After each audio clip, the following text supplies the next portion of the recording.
দর্শক,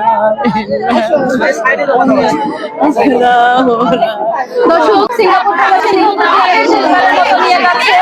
এখনো পর্যন্ত জিয়াকে কিন্তু নেওয়া হয়নি কবরে, এখনো পর্যন্ত বাড়িতেই আছে। জিয়ার অসহায় মায়ের আর্তনাদ ছুঁয়ে দিচ্ছে প্রত্যেকটা মানুষের মন। সিঙ্গাপুর প্রবাসী জিয়াকে এই মুহূর্তে দাফনের জন্য নিয়ে যাওয়া হচ্ছে। জিয়ার মৃত্যুর ঠিক 3 দিন পরে কিন্তু জিয়াকে তার পরিবার কাছে পেয়েছে, হাতে পেয়েছে।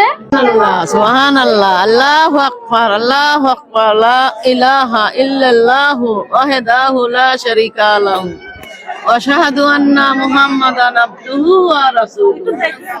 সুবহানাল্লাহ, সুবহানাল্লাহ।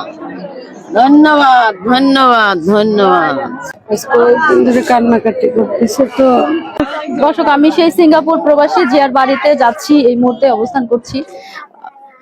দেখেন, আমি দেখাচ্ছি জিয়াকে কিন্তু অলরেডি নিয়ে যাওয়া হয়েছে। এখন আমি জিয়ার পরিবারে অবস্থান করছি। যদিও জিয়ার পরিবার যেটা দাবি করছে, কোম্পানি যদি তাদেরকে কোনোভাবে একটু সহযোগিতা করে তাহলে হয়তোবা জিয়ার অসহায় পরিবার কোনোভাবে ফিরে দাঁড়াতে পারবে, ঘুরে দাঁড়াতে পারবে। তো এমত অবস্থায় অবশ্যই যে কোম্পানি মালিকের দৃষ্টি আকর্ষণ করছি যাতে এই পরিবারটার জন্য কোনো একটা ব্যবস্থা করে, যাতে করে জিয়ার বাবা মার জন্য কিছু একটা ব্যবস্থা করে। এটা কি জিয়ার বাড়ি? জিয়া তো বিদেশ থাকতো না? কোন দেশে থাকতো? সিঙ্গাপুর। সিঙ্গাপুর থাকতো। কত বছর আগে গিয়েছিল? 3 বছর। 3 বছর। কোরবানিদের আগে আসবে, তার আগে দিয়ে মৃত্যু হয়। মারা গেছে আজ 5 দিন। 5 দিন। 5 দিন পরে আপনারা লাশ পাইলেন? না, লাশ পাইছে কাল রাত 3টে। আজ রাত 3টে। আজকে মাটি হলে 10টায়। দর্শক, নিহত নিথর জিয়ার মরদেহ এরই মধ্যে কিন্তু নিয়ে যাওয়া হয়েছে।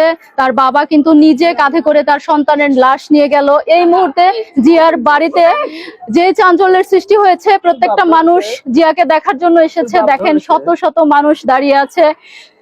সিঙ্গাপুর প্রবাসী জিয়াকে যেন শেষবারের মতো দেখতে পারে, তার জন্য অশ্রুসিক্ত প্রত্যেকটা মানুষ দাবি করছেন জিয়া ছাড়া তার পরিবারে তেমন কেউ নেই ইনকাম করার মতো, এবং প্রবাসী জিয়াই ছিল একমাত্র এই পরিবারটার চালিকা শক্তি। তো সেই ছেলেটাকে হারিয়ে একেবারে বিধ্বস্ত হয়ে পড়েছে পরিবার। অবস্থায় কোম্পানি মালিকদের কাছেও তারা অনুরোধ করেছে যাতে করে কিছুটা হলেও জিয়ার চলে যাওয়ার পরে যে ক্ষতিটা হয়েছে তার পূরণ করার চেষ্টা করে, এমনটাই দাবি করেছে কিন্তু জিয়ার বাবাও। প্রবাসী আজ 4 বছর গত হচ্ছে গেছে, আমার ছেলেও আজ 7 মাস ধরে গেছে।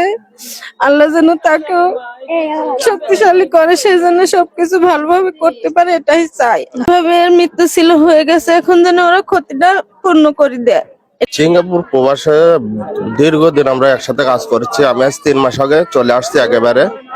তা আমি যতটুকু নিউজ পাইছি, ওইখানে তিনি পাইপের মধ্যে কাজ করছিল। পাইপের ভিতরে কাজ করার যে জায়গা, যে সেফটিটা ফলো করার দরকার, সেইভাবে সেফটিটা এখন কোম্পানির চাপে হোক আবার কিভাবে হয়েছে, যেভাবে হোক, আর উনার ভুলে হয়েছে। কারণ সীমাবদ্ধ স্থানে কাজ করলে পরে তার কিছু রুলস রেগুলেশন থাকে, আর সেই সমস্ত রুল রেগুলেশন ফলো করা হয় নাই। যে কোনো ভাবে তার আল্লাহ মৃত্যু ছিল, ওইভাবে মৃত্যুটা হয়ে গেছে।